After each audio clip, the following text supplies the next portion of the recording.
My name is David Daniel Ball, and these are the headlines for Thursday, the 7th of October, 2010. And for today's comic, we've got Charles Wallace Alexander Napier Cochrane Bailey, the 2nd Baron Lamington, a former governor of Queensland. Bible quote, "Trust in the Lord forever, for the Lord is the rock eternal." Isaiah 26:4. From headlines, Afghan police say they have intercepted 22 tons of explosives stashed in boxes marked for food, toys, and kitchenware that were reportedly imported from neighboring Iran. Oklahoma City Public School District is taking a second look at a plan to teach at-risk students using rap and hip-hop after receiving complaints over one lesson referring to the Founding Fathers as old dead white men. The Tea Party-backed Senate hopeful from Alaska downplays reports that there is tension between him and Sarah Palin over his unwillingness to endorse the former governor for president. Mud is flying in states like Connecticut, where candidates are painting increasingly unflattering portraits of their opponents as midterm election season enters final stretch. More locally breaking news, French bank Societe Generale says it will spare rogue trader Jérôme Kerveil from paying the full €5 billion of compensation awarded in a massive fraud scandal. An 8-year-old American girl kidnapped from her front yard by a stranger was returned to her mother safe and well after a dramatic rescue by a quick-acting unemployed construction worker. Australian women say their partners gasping and snorting is choking their love lives. A drama documentary about what would have happened if Prince Harry was captured while serving with the army in Afghanistan is set to appear on British television this month. Death threats was made against a Maine investigator amid a crackdown on local mafia groups.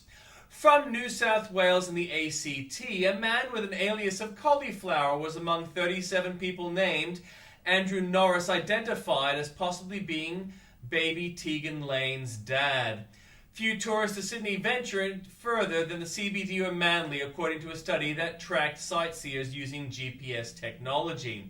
It sucks, it slices, and it dices, but wait, there's more. It could also be the answer to the locust plague. Check out the locust muncher.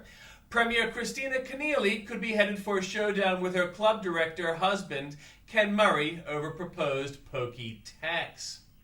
From Queensland, purebred Shih Tzu Missy Elliott, aka Muzzy, has a Facebook page, MySpace account, and is about to join 160 million Twitter users thanks to the latest pet accessory. An expectant mother is staging a 100-hour protest condemning society's preoccupation with celebrities and neglect of issues such as youth mental health. A woman who claims her doctor failed for more than a year to tell her she had a positive test indicating bowel cancer is now suing for medical negligence. From Victoria, a good old Collingwood will forever be a part of this Melbourne granny. Footy wags have hit back at scathing remarks by television queen Kerry-Anne Kennelly, who labelled women who mix with high-profile footballers as strays. Police are turning to capsicum spray more often as the number of youths carrying weapons increases, one of our top cops said. There's nothing new from the Northern Territory. From South Australia, great-grandmother Beverly Hanley met a brutal end when she was bashed to death in her own home. Upstream states are already positioning themselves to challenge the key report of the new Murray-Darling Basin Authority. A parliamentary inquiry will target dodgy restaurants. From Western Australia, a trial has begun in Perth Court for a man accused of falsifying student numbers at a Muslim college to fraudulently obtain hundreds of thousands of dollars in government funding. The concern for families and children among Aboriginal communities in regional Western Australia is driving more townships towards imposing alcohol bans, the state government says. From Tasmania, a man has robbed a store so he could return to jail and avoid having to see his ex-girlfriend. Police have re-interviewed a witness who says he saw a dinghy attached to a boat where a missing medical specialist was last seen alive. You can read more about that at the links. And in Journalist Corner, all Republicans want to cut spending now meet one who's not afraid to say how he'll do it. Senate candidate Rand Paul explains. Dennis gives his take on Nevada's race between Harry Reid and Sharon Engel. And from Bill O'Reilly, the midterm election is 4 weeks away. From Doug Shern, what Dems must do if they want to hold the Senate. By Christian Whitten, media hypocrisy and feeding frenzy over Meg Whitman. From Richard Socarides, 5 things Obama and Democrats must do to save themselves. From Tim Blair, the hard part is squishing all that meat into a syringe. You'll have to see the YouTube posting at the link. Lone fan found. Finally, a Greenster is located whose instant response to 1010's child murder video was complete approval. Just buy a V8 takes away the free money and fewer people are sucked in by slow-mo hybrids. Twitter rocks. Amy Coops becomes the story.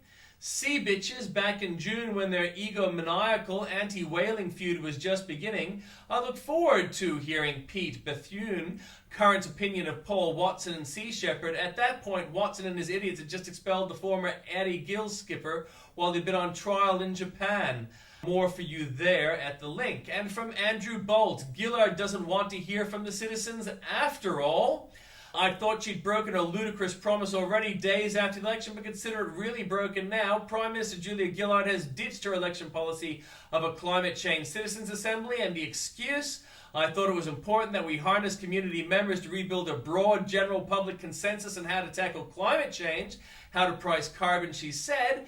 There is not one way of doing that. There is not one way of harnessing and involving community members.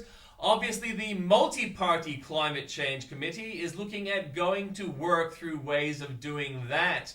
Actually, there's one important difference between the deservedly derided Citizens' Assembly and this climate change committee that Gillard claims will do the same job of persuasion. The Citizens' Assembly was intended to get 150 uninformed people holding different beliefs on global warming to come to a consensus. The Climate Change Committee is intended to get half a dozen uninformed Labour, Greens, and Independent MPs all holding the same belief on global warming to come to a consensus. Somehow the Citizens' Assembly seemed to have more integrity to it. ABC cleans up Gillard's gaffe. Staffers desert a ship that may be sinking already. Blame Green's madness for these bills. Oakeshott lobbied for donor. What has the government got to hide? Business leaders warn Labour threatens critics. And more for you there at the link.